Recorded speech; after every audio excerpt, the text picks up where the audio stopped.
Oh, Eve. So she has an interesting story. And whenever I work on, not whenever, but often when I work with people's beliefs around feeling suppressed as a woman, sometimes the story of Eve comes up. And there is a feeling of suppression of the feminine when we think of Eve. Um, Eve was made from Adam. So inherently, there is a feeling that she belonged to him. She was made from his rib, um, and and that her own desire, and I use the desire, her own desire and curiosity, um, is what led them out of the Garden of Eden. And sometimes there's beliefs about carrying sin as a woman, that she has sinned because Eve sinned, I have sinned. As a woman, I have sinned. So there's a lot of projection that we carry around this Eve story, our connection with Eve. Her own desire, and I use the desire, her own desire and curiosity, um, is what led them out of the Garden of Eden.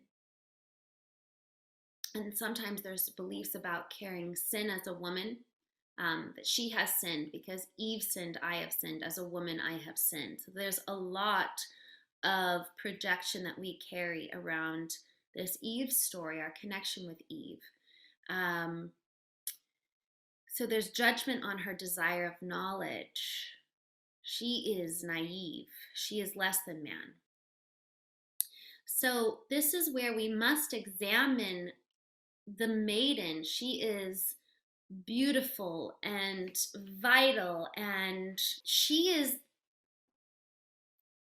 representative of allure, of this attraction, and yet she's not supposed to own it.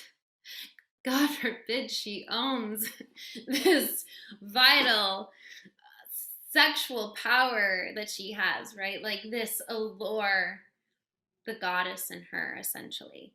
Um, Somehow that's not proper. So there is this really grating opposition that we could be caring about the maiden. So I want to read a couple beliefs to you. So on the other flip side of this, by the way, so the is supposed to be naive, but there's this vitality, this desire. There's a shadow side here, which is represented also in archetypes, which is the siren. So if you guys are familiar with that term, the siren, the temptress, right? And then the naivety itself to me is a shadow side. It's a disowning of the goddess self. It's a disowning of actually your beauty, your sexuality, um, and these spaces that women naturally inhabit. Okay, the feminine naturally inhabits. So beliefs are sex is wrong, desire is wrong, desire corrupts me. So again, when we think about the story of Little Red Riding Hood, her desire, right, to pick more flowers led her off the path and got her in trouble. So there's this inherent fear of your own desire. Um, and men take my virtue. There is fear of the masculine. There is fear of men. I will be misused sexually. Sex takes my innocence, my purity. So again, it's kind of relating it back to the Virgin Mary.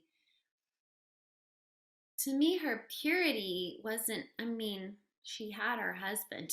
I'm sure they consummated their marriage. Her purity were her virtues, meaning that she was in her power. She was in her grace. She was in her love. She was in her kindness. So when we talk about vibration, like in order to create, in order to be a channel, it is to be in elevated spaces of truth.